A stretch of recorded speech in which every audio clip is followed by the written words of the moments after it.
Hello everyone, Radhe Radhe. कैसे हो आप लोग? तो आई होप ठीक होंगे। और मैं भी यहाँ पर ठीक हूँ और बेटे का इंतज़ार कर रही हूँ क्योंकि बेटा आज आने वाला है। तो सारी सफाइयाँ करके ये मैंने कूड़े को जला दिया क्योंकि मेरी पोती आने वाली है, तो कोई भी गंदगी ना दिखे। इसके दादू ने बहुत ही खुश है अंदर से कि पोती आने वाली। मैं यहाँ बैठकर इंतज़ार कर रही हूँ।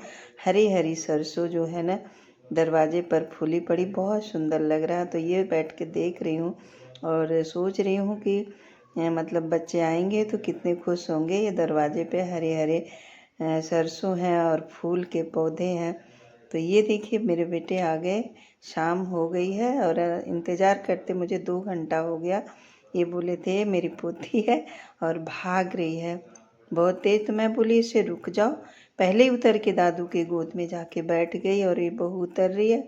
तो मैंने बोला अभी बाहर ही रुको।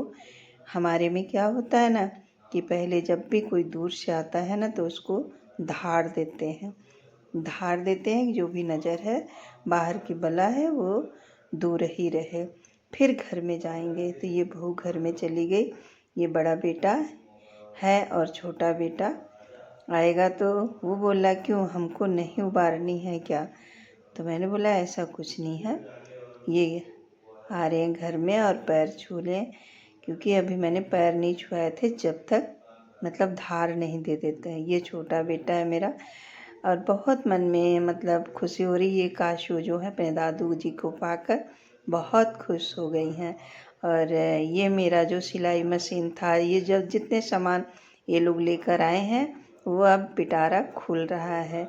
जितने भी वहाँ से साग सब्जी थे सब वहाँ पर उठा लाए हैं कि वहाँ पे ख़राब हो जाएंगे। और ये मेरे सिलबट्टे और ये जूते, तो सिलबट्टे यहाँ पर थे नहीं तो मैंने बोला वहाँ यूज नहीं होता तो हमें ही यहीं पर ला के दे दो, चटनी वगैरह पीसनी होती है। तो ये धीरे धीरे सारा सामान उतर रहा। तो चाय बनाया, चाय सबको पिलाया, फिर रोटी आटा रोटी के लिए सान के रखा मैंने जल्दी जल्दी कि बच्चे आए हैं तो भूख लगी हुई, क्योंकि अंधेरा हो ही गया। बोले थे 2 बजे आऊँगा लेकिन 5 बज गया था। तो ये जब तक बहू आई और सारा सामान सेट करके ये रोटी बनाने लगी, मैं बेटे से जैसे बात करने लगी। तो बहू को मैं बोल रही हूँ कितना प्यार है देखो सास बहू में। तो उसको कह रही हूँ कि तुम बैठो, और तब तक एक आशवी आ गई, नहीं नहीं मम्मी खाना बनाएगी। तो ये कह रही कि नहीं नहीं मैं बना रही हूँ। तो ये जब बनाने लगी तो मैंने बेटे को परोसने लगी। दोनों बेटे बैठकर खा रहे हैं खाना। कढ़ी बनाया था मिक्स वेज और मटर वाले चावल। तो बेटे ने बोला क्या ये मटर आपके खेतों का है जो उगाई थी मम्मी? मैंने बोला नहीं, सारे मटर ना कुछ कुछ वह खा गई थी, मैंने उखेड़ दिया और बाज़ार से लाई हूँ।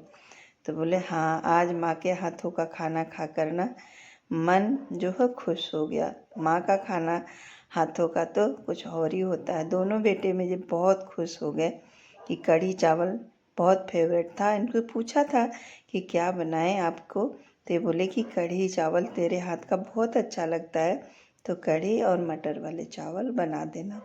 तो मैंने बोला ठीक है। लेकिन 2 बजे का जो इंतज़ार था ना वो बहुत ही अंदर सता रहा था कि कब आएँ और कब खाएं। तो यही है, जब माँ अपने बच्चों को देखती है ना तो बहुत ही खुश हो जाती, चाहे उसे कुछ मिले या ना मिले। लेकिन उसके बच्चे जब आ जाते हैं ना तो परिवार भरा भरा सा लगने लगता है। घर से परिवार नहीं है, परिवार से घर होता। ये मीठा लाए थे तो ये इसके पापा को देने चली गई मालिक को कि रात को भी खाना खाए हैं, सब ने खाना खा लिया, अब रात का ये मीठा खाएंगे। और खाकर देने जा रही हूँ कि लो खा लो। ये खाना खाकर उठे तो बोले कि रख दो, मैं हाथ धोकर आता हूँ तो खा पीता हूँ और खाता हूँ। तो कैसा लगा मेरा ब्लॉग गाइस?